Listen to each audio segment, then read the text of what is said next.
যুবক বলে, নবী গো, আপনি আমার চেনেন না, আপনি আমার কথা মনে হয় শোনেন নাই। নবীজি বললেন, তুমি কে গো? যুবক বলি, ইয়া রাসূলুল্লাহ, ইয়া হাবিবাল্লাহ, আপনি কি জানেন না মক্কা মদিনার জমিনে যত কবর দেয়া হয়, এই কবর থেকে লাশ কাপনের কাপড় চুরি হয়ে যায়। নবী গো, আপনি কি জানেন না? নবী কয়, হ্যাঁ আমি জানি, কাপনের কাপড় চুরি হয়। এর চাইতে কষ্ট থাকতে পারে? নবী চোখের পানি ছেড়ে বলল, যুবক রে, মানুষ যাবার পরে 3 টুকরা কাপড় মাত্র সঙ্গী। যুবক বলি, ইয়া রাসূলুল্লাহ, ইয়া হাবিবাল্লাহ, নবী গো, মক্কা মদিনার জমিনে যত কাপনের কাপড় চুরি হয়েছে, ওই কাপনের কাপড় চুরি করেছি আমি, নবী গো, আমি সেই যুবক, কাপনের কাপড় চুরি করা যুবক। আল্লাহু আকবার। আল্লাহর নবী ডাকতে বলে, যুবক রে, ও যুবক, শুনে নাও, তুমি কেমনে এই কাজটা করলা? তুমি মানুষের কাপনের কাপড় চুরি করলা।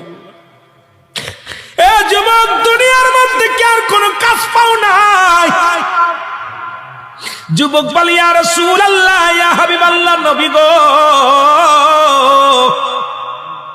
ও মায়ার নবী, আমি ভুল করেছি, আমারে আপনি তওবা করে দিন, আল্লাহ যেন আমারে মাফ করে দেয়। যুবক বলে, আল্লাহর নবী বলে, যুবক রে, তুমি তওবা করো, তওবা করলে আল্লাহ মাফ করে দিবে। যুবক বলে, নবী গো,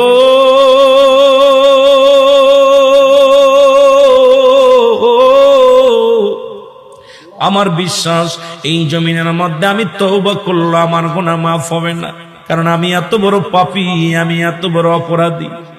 আল্লাহর নবী কয়, যুবক রে, তুমি তওবা করো, তওবা করলে আল্লাহ তোমারে মাফ করে দিবে।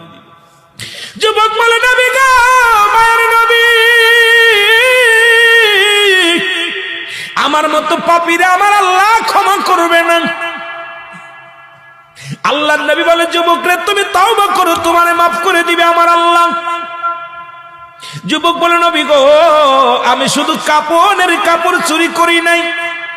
নবী গো, মক্কা মদিনা অনেক দিন যাবত মানুষ মরে না, অনেক দিন যাবত মানুষ ইন্তেকাল করে না, আমিও কাপনের কাপড় চুরি করতে পারি না, আমার ব্যবসাটাও ভালো হয় না। হঠাৎ শুনতে পারলাম পার্শ্ববর্তী এলাকার মধ্যে একটা মহিলা মারা গেছে, সুন্দরী এক যুবতী মারা গেছে।